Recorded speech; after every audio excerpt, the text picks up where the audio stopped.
Good evening, everyone. I'm Todd Quinones. And I'm Trisha Keene. A sexual harassment allegation and a botched investigation cost a City of Las Vegas staffer her career. That is the claim tonight from a woman who served as a special assistant to former Councilman Steve Seroka. For the first time, she goes on camera to tell her story. And 13 Chief Investigator Darcy Spears now has the exclusive first-hand account. Meredith Leary says Steve Seroka abused his power and the city did nothing to protect her. She describes a culture of entitlement by the city's elected officials and says she suffered victim blaming and retaliation after the city leaked her confidential complaint. She has stayed silent until now. He resigned without any explanation to the people. He was elected by the people. They deserve to know the truth, and this is not easy for me. Steve Seroka vowed not to go down without a fight. Despite an intense recall effort, he wouldn't give up the seat he'd only briefly filled in Ward 2, but in March, he abruptly resigned without explanation. Meredith Leary says she knows why. He was a very powerful politician, and I held him in the highest esteem. And I would have done anything for him. He was my friend, he was my mentor, and he made those decisions.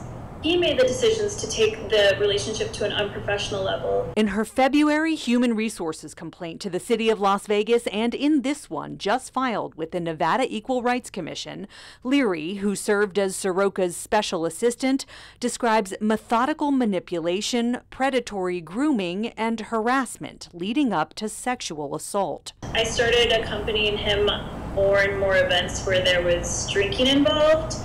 And it didn't really become unprofessional until he had invited me to go to New York. And he had said that it was going to be a trip where it was really important for me to go because I was going to be doing a lot of networking. As a longtime veterans advocate, she says Seroka told her it would be a great career opportunity for her to go with him to the November Iraq and Afghanistan Veterans of America annual fundraising gala. It was a lot. It was a lot of alcohol. I was tired. I'd flown all day. And so I think we left around midnight or 1 o'clock, but I remember him kissing me outside of the Manhattan Car Club. And then I don't remember the cab ride to my hotel. And then in my hotel, I remember him being in my hotel room, him being undressed, me being undressed. And when I woke up the next morning, he was gone. But she says he'd left something behind on the bedside table. And I'll never forget this. I saw his watch and his ring there, and I immediately was like completely freaked out. I didn't know what to do. I didn't really know what happened. I was afraid. She says she later asked Seroka what happened. And he's like, "Oh, I didn't think that you were that drunk, and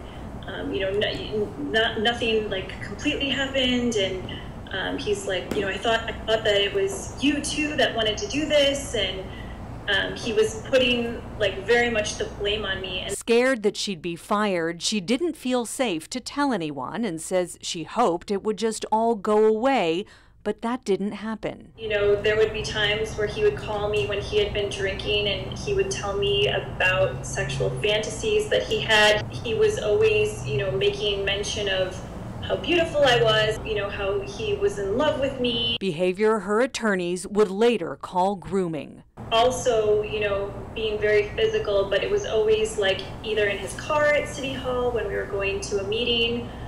One time in his office when I was reading a document to him, he put his hand up on my skirt, tried to kiss me in the office. She says she told him repeatedly she couldn't handle what was happening, and though she says he would back off for a while, it somehow always seemed to start up again.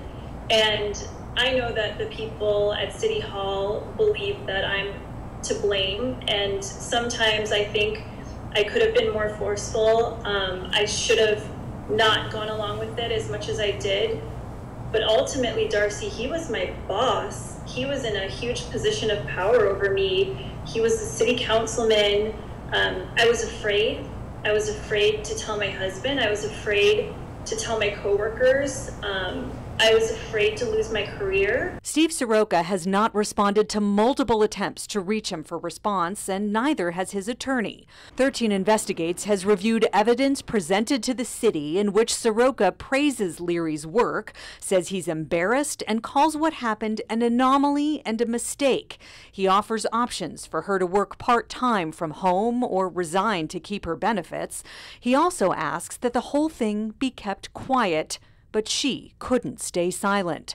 After severe stress led to medical leave documented by several doctors, she filed that February human resources complaint with the city. Days later, Steve Seroka resigned. When he resigned, what did that say to you?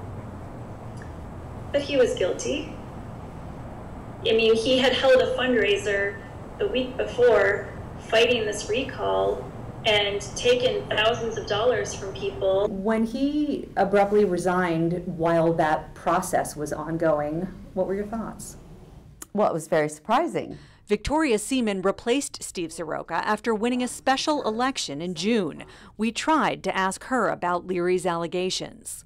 Well, I've been asked not to comment about Councilman Seroka by our city attorney, so I'm not going to comment about that. But anytime taxpayer dollars are spent, it's always a concern to me. Taxpayers spent nearly $18,000 for Leary to be on 3 months of paid administrative leave while the city investigated, and still no answers.